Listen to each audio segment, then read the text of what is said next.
السلام علیکم ورحمۃ اللہ وبرکاتہ۔ دوستوں، جیسا کہ آپ تو جانتے ہی ہیں کہ انسان جو ہے بیماریوں کا ایک پتلا ہے۔ اس کے جسم میں طرح طرح کی بیماریاں اکثر پیدا ہوتی رہتی ہیں۔ کبھی یہ جسمانی اور قدرتی طور پہ پیدا ہوتی ہیں، اور کبھی جن بھوت اور شیاطین یا کالے جادو ٹونا کی وجہ سے بیماریاں پیدا کی جاتی ہیں۔ آدمی ہر وقت پریشان رہتا ہے، کبھی کسی کی محبت میں بے چین رہتا ہے تو کبھی کسی کی نفرت میں بے چین رہتا ہے۔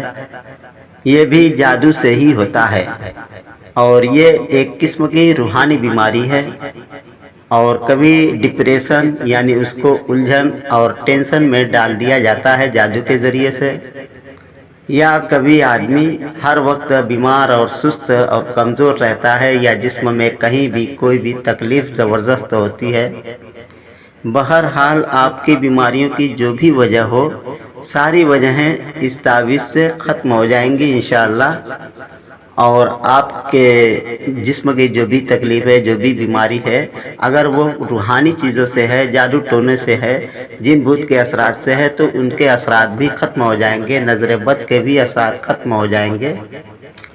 یہ ایک ایسی سورہ ہے کہ جب ہمارے نبی پہ جادو کیا گیا تو اس وقت بھی سورہ فلق اور سورہ ناس یعنی معوذتین سے اللہ کے نبی حضرت محمد مصطفیٰ صلی اللہ علیہ وسلم نے اپنا علاج کیا۔ ہمارے نبی نے فرمایا کہ ان صورتوں میں پناہ کے جو الفاظ ہیں، اس طرح کے کوئی اور مثل الفاظ ہے ہی نہیں۔ جو لوگ ہمارے نبی سے سچا پیار کرتے ہیں وہ کمنٹ میں صلی اللہ علیہ وسلم ضرور لکھیں۔ اب اس تعویذ سے فائدہ اٹھانے کا طریقہ یہ ہے کہ جب کوئی بھی بیمار ہو، آپ بیمار ہوں یا آپ کے پریوار میں کوئی بیمار ہو، یا آپ دوسرے کا علاج کرتے ہوں، تو اس کے لیے اس تعویذ کو لکھیں۔ تعویذ لکھنے کے لیے آپ کو پاک صاف ہونا مکمل ضروری ہے۔ کسی قسم کی کوئی ناپاکی آپ کے جسم پر نہیں ہونی چاہیے، اور نہ ہی کپڑے پر۔ اور جب تعویذ لکھنے کا ارادہ ہو تو آپ سب سے پہلے خوشبو جلائیں، اگربتی وغیرہ یا عطر وغیرہ اپنے کپڑے وغیرہ پہ لگا لیں۔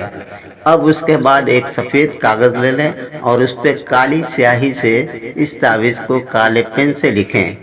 اب اس تعویذ پر تھوڑا سا خوشبو کے لیے عطر لگا دیں، پھر تعویذ کو فولڈ کر کے تعویذ بنا کر کے کپڑے میں سل کر تعویذ بنائیں، یا تعویذ باکس میں ڈال کر کے تعویذ بنا لیں۔ اب اس تعویذ کو گلے میں ڈال دیں یا بازو میں ڈال دیں۔ اب آپ کو دوسرا تعویذ لکھنا ہے۔ دوسرا تعویذ جو آپ لکھیں گے اس کو ہلدی یا زعفران سے لکھیں، تاکہ اس کو پانی میں ڈالیں تعویذ کو، تو سارا اس پر کی سیاہی جو ہے، روشنائی جو ہے آپ کی زعفران یا ہلدی کی، وہ پانی میں اتر جائے۔ تو جب تعویذ آپ لکھ لیں تو اس کو پانی میں ڈال کر کے بھگو دیں کچھ دیر کے لیے، اور جب سیاہی تھوڑا اتر جائے تو کاغذ کو مل کر کے پھر نیبو کی طریقے سے نچوڑ کر کے کاغذ کو الگ کر دیں، اور پانی جو ہے مریض کو پلا دیں۔ ویسے تو ایک ہی تعویذ کافی ہے، لیکن چاہیے کہ کم سے کم 3 یا 7 تعویذ لکھیں اور روزانہ ایک ایک تعویذ پلائیں۔ اور اس طریقے سے بھی آپ کر سکتے ہیں کہ ایک تعویذ کو بوتل میں ڈال دیں اور پانی صبح شام یا 24 گھنٹے میں 4 بار، 2 بار دن میں 2 بار رات میں استعمال کرائیں۔ انشاءاللہ بہت جلد آپ کی ہر بیماری، ہر تکلیف دور ہو جائے گی۔ اور پھر اگلے روز دوسرا تعویذ ڈالیں، اسی طریقے سے دن بھر میں 3-4 بار پانی کو پلائیں، اور پھر اگلے روز تیسرا تعویذ ڈالیں اسی طریقے سے۔ جتنے دن بھی آپ کو تعویذ پلانی ہے اتنا تعویذ ایک ایک دن میں روز پلا کر کے ختم کر دیں۔ اور ایک بات دوستوں، کوئی بھی روحانی کام کرنا ہو، اگر آپ محبت کا وظیفہ، کوئی عمل، کوئی تعویذ کرتے ہیں، تو اس سے پہلے آپ اپنی حفاظت کے لیے حصار لگائیں، جس کی وجہ سے آپ نقصان سے بھی بچے رہیں گے، اور آپ کا عمل بھی مضبوط ہوگا، جلدی کٹے گا نہیں، پلٹے گا نہیں، قید نہیں ہوگا۔ اس کے علاوہ جادو کا توڑ کرنا ہو، کاٹ کرنا ہو، پلٹان کرنا ہو، یا جادو کو قید کرنا ہو، تو بھی آپ اپنی حفاظت کے لیے پہلے حصار لگائیں۔